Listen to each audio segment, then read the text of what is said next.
فيلمنا بيبدأ في بلدة وودسبو لما بيوصل حبيبان واللي كان اسمهم سكوت وماديسون لمنزل ستو ماكر القديم، واللي كان تم تحويله دلوقتي لبيت من الممكن تأجيره، بس اللي كان معمول بطابع جوستفيس الخاص، مستغلا طبعا تاريخ جرائم القتل القديمة اللي كان ارتكبها ستو وبيلي لوم الزمان، بالإضافة لموجة القتل الشنيعة اللي قادتها أمبر مع صديقها المجنون ريتشي.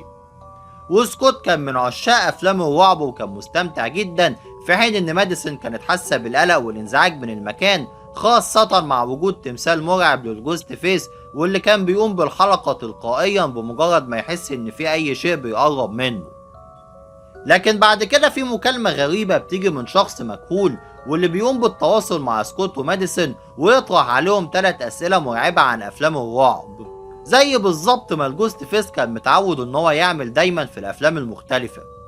لكنهم بعد كده بيكتشفوا ان هي كانت مجرد مسحة مش اكتر، وسكوت بيسيب صديقته وبيقول لها ان هو هيستكشف اكتر جوه المكان. بس الامور كلها بتتحول بسرعة لما ميديسن نفسها بتتلقى مكالمة تانية من رقم مجهول، واللي كان بصوت الجوست فيس برضه، بس المرة دي بيبدأ يخوفها ويوصفها بالعاهرة وبيهددها بالقتل. فهي اي نعم بتفتكر ان سكوت كان بيحاول ان هو يهزر معاها، لكنها بتتفاجئ لما بتلاقي شخص مقنع بقناع الجوست فيس بيقوم بهجوم عليها، لكنها بتقدر انها توجه له لكمة قوية وبتصيبه في وشه، وفعلا بتكتشف ان سكوت كان هو اللي لابس القناع ده. لكن فجأة سكوت بنلاحظ ان تمثال الجوست فيس بدأ يتحرك بشكل مختلف عن الحركة اللي هو المفروض يتحرك عليها، وفعلا الجوست فيس الحقيقي بيظهر وبيطلع متنكر جوه الصنم ده، وبيطعن سكوت مرتين في صدره وبعدين بيغرس السكين في راسه في شكل مرعب جدا. وبعد كده ماديسون بتهرب للطابق العلوي وبتحاول ان هي تقاوم على قد ما تقدر، وبتنجح فعلا في اسقاط الجوست فيس من الحافة، لكنها في الاخر بتقع برضه فوق السكينة بتاعته. وبعد كده القاتل ده بيكب البنزين عليها وبيكبه في جميع انحاء المنزل وبيقتلها وبيحرق المكان بالكامل. وبالمناسبة انا شخصيا شايف ان دي كده كانت تعتبر افضل افتتاحية مرعبة لكل اجزاء افلام سكريم اللي جت قبل كده، وانا كنت عملت قبل كده فيديو كامل لخصت فيه كل احداث السلسلة دي، بداية من الجزء الاول اللي تم اصداره سنة 1996 لغاية الجزء السادس اللي تم اصداره سنة 2023، واللي هيظهر في الايو اللي قدامكم، واللي انا انصحكم ان انتوا تشوفوه الاول قبل ما تكملوا الجزء السابع بتاعنا. وبعد كده بنروح لبلدة باين جروف بولاية انديانا، واللي كانت بتعيش فيها تاتم ايفانز مع والدتها سيدني بويسكوت، واللي كانت طبعا بتحاول ان هي تبني حياة جديدة بعيدة عن بلدة وودسبرو مع زوجها الضابط مارك ايفانز، لكن طبعا ماضي سيدني كان لسه بنلاحقها. ففي اليوم التالي تاتم بتذهب للمدرسة مع صديقتها كيلو وهانا وصديقهم بن بيقوم بنقلهم. وفي الأثناء دي بنشوف سيدني وهي ماسكة إدارة كافيه وبتقابل جارتها جيسيكا وابنها اللي كان اسمه لوكاس، واللي كان عايز يقوم بإجراء مقابلة معاها عن ماضيها مع المجرمين اللي كانوا قبل كده. وسيدني في نفس الوقت بتلاحظ راجل غريب عمال بيراقبها أثناء شرب القهوة. وفي المدرسة تاتم بتتعرض لانتقاد قاسي من معلم المسرح بسبب أدائها الضعيف في عرض المدرسة، وبيتم تشبيهها بوالدتها بطريقة غير عادلة، وده بيسبب لها ضغط نفسي. وفي نفس الوقت سيدني بتتلقى اتصال في مكتبها من الجوست فيس، واللي كان بيدعي ان هو ستو اللي رجع للحياة مرة تانية رغم موته زمان، واللي ظهر فعلا عبر مكالمة فيديو واكد ان هو واقف خارج المدرسة بتاعت تاتم علشان يقتلها. فسيدني بتتصل بمارك والاتنين بيندفعوا ناحية المدرسة بسرعة. وفعلا جوه المدرسة بتحصل جرائم شنيعة، بداية بمقتل مسؤول التقنية اللي كان اسمه إروين، وبعدين بيتم تعذيب الطفلة اللي كان اسمها هانا بشكل وحشي عبر الأسلاك لغاية ما بتتقتل بطريقة مخيفة، والجوست فيس بيقوم بإخراج أحشائها من بطنها. وسيدني بتوصل لكنها للأسف ما بتقدرش إن هي تمسك بالقاتل. وبعد كده الجوست فيس بيحاول إن هو يتسلل ويقتل تاتم جوه منزلها، لكن سيدني وماركو بيقدروا إن هما ينقذوها في الآخر، بس بيحصل اشتباك قوي جدا بين ماركو وما بين الجوست فيس، لكنه بينتهي بدهس وموت الجوست فيس بواسطة سيارة واللي كانت بتقودها الصحفية المشهورة اللي كان اسمها جيل ويزرز مع مساعدينها القدام اللي ظهروا في الجزء الخامس والسادس. وبكده سيدني بتجتمع مع جيل للمرة التانية والاتنين بيبدأوا يحققوا وبيكتشفوا مع الناس اللي كانت موجودة إن القاتل هو شخص كان اسمه كايل إيلين جيبس، وده اللي كان هرب من مستشفى الأمراض النفسية واستخدم اسم ستو كواجهة لإخداع سيدني باستخدام فيديوهات مزيفة وتقنيات الذكاء الاصطناعي. لكن الغريب إن هما الاتنين بعد كده جات لهم مكالمة فيديو تانية واللي ظهر فيها ستو برضه، وبالتالي الاتنين بيتوجهوا مع بعض للمستشفى دي وبيقابلوا موظف كان اسمه ماركو، واللي كان من الواضح عليه ان هو هادي ومتعاون، وبياخدهم لغرفة مريض كان اسمه جون دوي، واللي كان بيعاني من فقدان الذاكرة بعد إصابة في راسه. وماركو أشار إلى إن المريض ده كان فيه شبه كبير جدا من ستو، وده طبعا اللي زود الشكوك حوالين إمكانية عودته أو انتحال شخصيته. وطبعا الزيارة دي خلت سيدني في حالة ارتباك وخوف أكبر، واللي طبعا زاد من فكرة إن ممكن يكون في تلاعب بالهوية أو ممكن استخدام لتقنيات الخداع.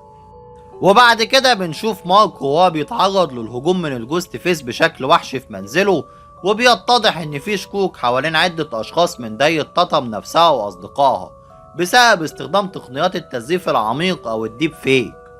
وبعد كده في ليلة من الليالي بيحصل هجوم دموي جوه بار او مكان يعني بيتم شرب الكحوليات فيه، وبيتقتل عدد كبير من الاصدقاء بطريقة وحشية، من بينهم كالوي والفتى لوكساس اللي اتقتل بأبشع طريقة، ومندي بتتصاب وبتحصل الفوضى بين الجميع. وتاتم بتهرب مع بن لكنها بتشك فيه بعد اكتشاف فيديو مزيف ليه عن ستو، فبتقوم بضربه ظنا طبعا منها ان هو كان القاتل قبل ما يظهر الجوست فيس الحقيقي ويقتل بن برضه. وتاتم بعد كده بتبدأ تهرب في شوارع خالية تماما بسبب حظر التجوال اللي كان معمول، وبتوصل لمكتب والدتها وبتستخدم الكاميرات لمواجهة الجوست فيس، وسيدني بتقوم بإرشادها لإطلاق النار عليه، وفعلا بينجحوا هما الاتنين في إسقاطه بشكل مؤقت. لكن الغريب إن في قاتل تاني ظهر فجأة وقام بخطف تاتم، وبنكتشف في الوقت ده إن هما كانوا اتنين مش واحد شغالين مع بعض. وبعد كده سيدني بتوصل لمنزلها وبتكتشف إن كل شيء حصل كان مخطط له من البداية باستخدام شخصيات مزيفة من الماضي، بما في ذلك كل الجوست فيسز السابقين بما فيهم ستو وبيلي لوميس ونانسي لوميس وومان بليدجر. وبيتضح ان المجرمين كانوا هما ماركو اللي قابلوه في المستشفى وجيسيكا واللي هي جارة سيدني. فجيسيكا قالت ان هي كانت مهووسة جدا بسيدني وكانت عايزة تخلي بنتها تاتم هي الناجية الوحيدة بدلا منها. وبيحصل في الاخر قتال اخير عنيف وبيتم قتل ماركو، في حين ان تاتم بتقوم باطلاق النار على جيسيكا، ورغم انها ما بتموتش فورا لكن بيتم القضاء عليها نهائيا بعد عدة طلقات. وفي النهاية مارك بيتنقل للمستشفى وتاتم وسيدني بيفضلوا عايشين، وجيل بترجع وبتقابلهم وبيتم الإشارة لبداية مرحلة جديدة من حياتهم بعد انتهاء سلسلة الرعب مؤقتا، في حين ان سيدني بتبدأ تتكلم مع تاتم وبتديها طمأنينة بان الماضي مش شرط هو اللي يحدد المستقبل.